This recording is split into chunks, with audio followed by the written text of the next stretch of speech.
అందరికీ హాయ్. ఛానల్కి తిరిగి స్వాగతం. ఈరోజు మనం ఇప్పటివరకు చెప్పబడిన అత్యంత పునాది మరియు హృదయాన్ని కదిలించే కథలలో ఒకదానిలోకి తిరిగి ప్రవేశిస్తున్నాం. యేసుక్రీస్తు జననం. ఇది 2000 సంవత్సరాలకు పైగా చరిత్రను తీర్చిదిద్దిన మరియు బిలియన్ల మందికి ఆశను తెచ్చిన కథ. ఈ కథ ఒక గొప్ప రాజభవనంలో కాదు, నజరేత్ అనే సాధారణమైన పట్టణంలో ప్రారంభమవుతుంది. జోసెఫ్ అనే వడ్రంగితో నిశ్చితార్థం చేసుకున్న మేరీ అనే యువతి ఇక్కడ నివసించింది. ఒకరోజు గాబ్రియేల్ దేవదూత మేరీకి ఉత్కంఠభరితమైన సందేశంతో కనిపించాడు. ఆమె పరిశుద్ధాత్మ శక్తితో ఒక బిడ్డను గర్భం దాల్చుతుందని మరియు ఆ బిడ్డ దేవుని కుమారుడు అవుతాడు. అతని పేరు యేసు పేరు పెట్టాలని చెప్పాడు. ఆ క్షణంలో మేరీ ఎంత విస్మయం, గందరగోళం మరియు విశ్వాసం కలిగి ఉంటారో ఊహించుకోండి. ఇంతలో ప్రపంచమంతా తమ పూర్వీకుల పట్టణంలో నమోదు చేయబడాలని సీజర్ అగస్టస్ నుండి ఒక ఆజ్ఞ వెలువడింది. కాబట్టి దావీదు వంశానికి చెందిన యోసేపు గలిలయలోని నజరేతు నుండి యూదయలోని బెత్లెహేముకు ప్రయాణించవలసి. అతను తనతో మేరియను తీసుకెళ్లాడు. ఆమెకు ఇప్పుడు ప్రసవ సమయం దగ్గర పడింది. ఇది చాలా కష్టమైన మరియు సుదీర్ఘమైన ప్రయాణం. బహుశా కాలినడకన లేదా గాడిదపై 80 మైళ్లకు పైగా ప్రయాణించారు. వారు చివరకు బెత్లెహేం చేరుకున్నప్పుడు అదే కారణంతో వచ్చిన ప్రజలతో పట్టణం నిండిపోయింది.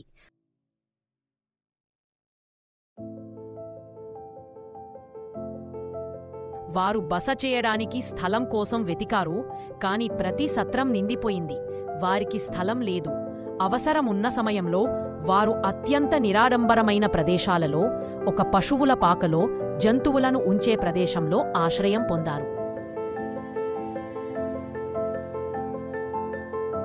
మరియు అక్కడే నిశ్శబ్ద జంతువులు మరియు గడ్డివాసనతో నింపబడి మరియు తన మొదటి కుమారుడు యేసుకు జన్మనిచ్చింది. ఆమె అతన్ని గుడ్డలతో చుట్టి పశువులకు మేతగా ఉన్న పశువుల తొట్టిలో పడుకోపెట్టింది.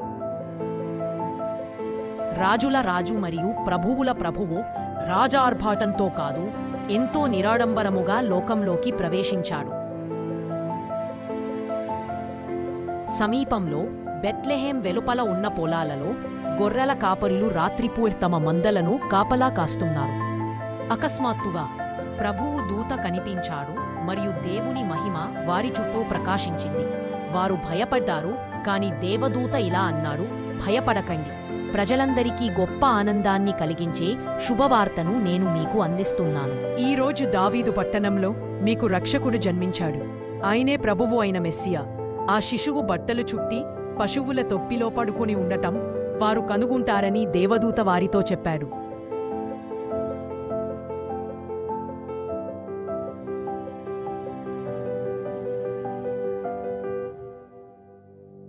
అప్పుడు దేవదూతల సమూహం కనిపించి దేవుణ్ణి స్తుతిస్తూ, సర్వోన్నతమైన స్థలములలో దేవునికి మహిమ, ఆయన అనుగ్రహమున్నవారికి భూమిపై శాంతి అని స్తుతించారు.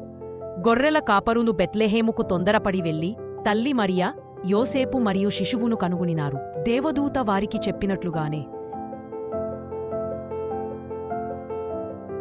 ఈ కథ మనకు అసాధారణమైన విషయాలు, చాలా సాధారణ ప్రదేశాలలో జరగవచ్చని మరియు గొప్ప బహుమతులు తరచుగా సరళమైన ప్యాకేజీలలో వస్తాయని గుర్తుచేస్తుంది.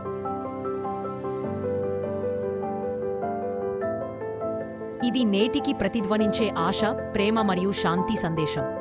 ఈ అద్భుతమైన కథ కోసం నాతో చేరినందుకు చాలా ధన్యవాదాలు. మీరు ఈ వీడియోను ఆస్వాదించినట్లయితే దయచేసి దీనికి థమ్స్ అప్ ఇవ్వండి మరియు మరిన్ని కంటెంట్ కోసం సబ్స్క్రైబ్ చేయడం మర్చిపోవద్దు. తదుపరి వీడియోలో మళ్ళీ మనం కలుద్దాం.